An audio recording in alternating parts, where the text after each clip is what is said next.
best movie review on the internet today, the A-List Review. I am your host, the Game Changer, Wes Truth. And today I'm here with a review of a movie that came out back in theaters, back in February. And I heard some horror stories about this one, so I wasn't exactly sprinting to the theater to see this one. It is now available on Blu-ray, DVD, and of course streaming everywhere. So I figured now's a better time than any. My time has come. Ladies and gentlemen, this is a story based on true events, starring the people that were actually in the events that didn't happen too long ago. I'm sure you remember this story. My review of the 2018 biopic drama, The 1517 to Paris, coming up now.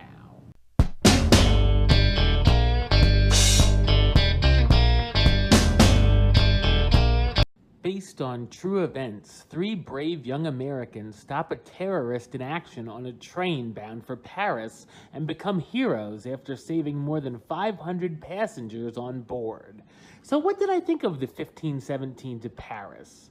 I thought it's a well-intentioned but horrendous biopic drama. The real-life heroes in the film definitely deserve to be honored and recognized for their accomplishments, but they certainly earned something better than this project. I feel like a documentary of sorts would have been much better suited. The three men actually play themselves in the film, which is quite unique, and while I didn't expect much acting-wise from these guys, I was actually surprised that the professional actors and the kids that play the younger versions of these characters are just as bad, if not worse, in the film. It's directed by Clint Eastwood, which should bring some sort of gravitas to the project, but it's a big swing and a miss here. While it might sound like a good idea for a movie, the train portion of the film is only in the last 10 to 15 minutes, as well as some very quick flashbacks and flash forwards throughout. While there is excitement in the scene on the train, everything else is extremely boring and uninspired. We go back where the characters met in the principal's office back in elementary school. There's a scene dealing with the parents at a conference with a teacher where they discuss ADHD and religion, where the parents laugh off accusations of their kids having ADHD, which is atrocious. Speaking of those moms, I found it funny that they look the exact same age when the characters are supposed to be kids as they do when they're grown up. It's also pretty amazing how the principal makes a very rash decision that impacts one of the kids' entire life.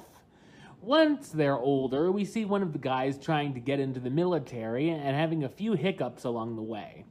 Where the film really comes to a screeching halt, though, is when the three are on vacation in Europe, and there's so much padding here, whether it be going out sightseeing and for gelatos with a cute girl in Italy, going to a nightclub in Amsterdam, and taking massive amounts of selfies with a selfie stick. None of it really adds to the plot, and it feels like we're just watching someone's random home videos. Once we finally get to the train scene, it's fine, but it's not worth sitting through everything else for. The script is awful and poorly written, as well as the dialogue didn't sound like anything actual people would say. While it's only 87 minutes, it felt much more like a 3-hour sit. Spencer Stone, Anthony Sadler, and Alex Garlatos all play themselves, the heroes who stop the terrorist on the train in Paris. Judy Greer and Jenna Fisher as Spencer and Alex's mothers, and a revolving door of comedy actors, from everyone like Thomas Lennon to Jaleel White as some of the boys' teachers. The 1517 to Paris tries something different, but it's a massive misfire. I'd say if you're interested in it, just watch the train clip on YouTube. Well, I respect the heroes themselves, but 1517 to Paris the movie, guess what rating you're gonna get? I only got 2 words for ya. Suck it. Alright, well that's the show. I'll be back with another review very soon. But until then, don't forget to subscribe right here on YouTube. youtube.com/westside515. Like the show on Facebook, facebook.com/WestTrueBaylist.